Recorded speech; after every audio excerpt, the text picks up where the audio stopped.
सरकार चलाने के लिए बहुमत आवश्यक है। लोकतंत्र का वही एक सिद्धांत है। लेकिन देश चलाने के लिए सर्वमत बहुत जरूरी होता है।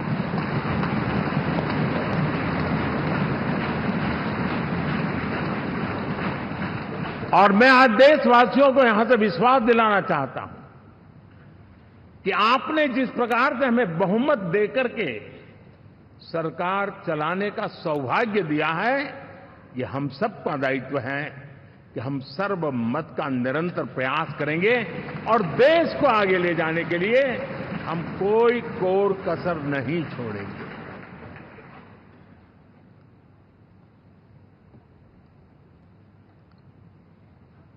साथियों, एनडीए को करीब करीब 3 दशक हो चुके हैं। यानी आजादी के 75 साल में 3 दशक एनडीए, ये सामान्य घटना नहीं है जी। विविधता से भरे हुए अपनी लोकतांत्रिक और सामाजिक रचना के बीच में ये 3 दशक की यात्रा एक बहुत बड़ी मजबूती का संदेश देती है। और मैं आज बड़े गर्व के साथ कहता हूं कि किसी एक समय वो था कि संगठन के कार्यकर्ता के रूप में इस अलायंस का हिस्सा था, व्यवस्थाओं से जुड़ा रहता था और आज सदन में बैठ करके आपके साथ काम करते करते मेरा भी नाता इससे 30 साल का रहा है। और मैं कह सकता हूं, हकीकतों के तथ्यों के आधार पर कह सकता हूं, ये सबसे सफल अलायंस है।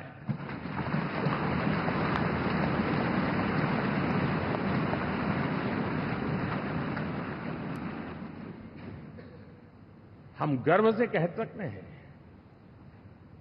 कि 5 साल का टर्म होता है। इस अलायंस ने 30 साल में से 5-5 साल के 3 टर्म सफलतापूर्वक पार किए हैं और अलायंस 4थे टर्म में एंटर कर रहा है।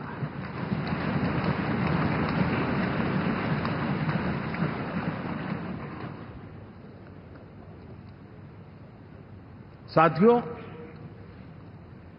इस बात को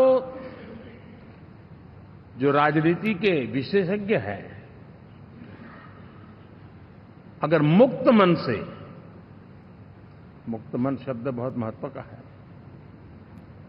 वे सोचेंगे तो पाएंगे कि एनडीए ये सत्ता प्राप्त करने का या सरकार चलाने का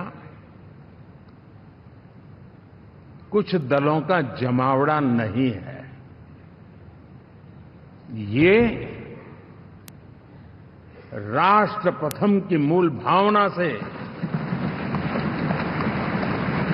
नेशन फर्स्ट के प्रति कमिटेड, वैसा ये समूह है। और 30 साल का लंबा कालखंड शुरू में शायद असेंबल हुआ होगा, लेकिन आज मैं कह सकता हूं कि भारत के राजनीतिक व्यवस्था में एक ऑर्गेनिक अलायंस है।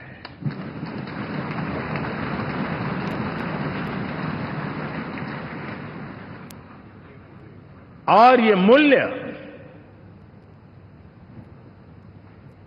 श्रद्धेय अटल बिहारी वाजपेयी, श्री प्रकाश सिंह जी बादल, श्री बाला साहब ठाकरे, श्री जॉर्ज फर्नांडिस, श्री शरद यादव, अनगिनत नाम मैं कह सकता हूं, इन लोगों ने जिस बीज को बोया था, वो आज भारत की जनता ने विश्वास का सिंचन कर करके उस बीज को वटवृक्ष बना दिया है।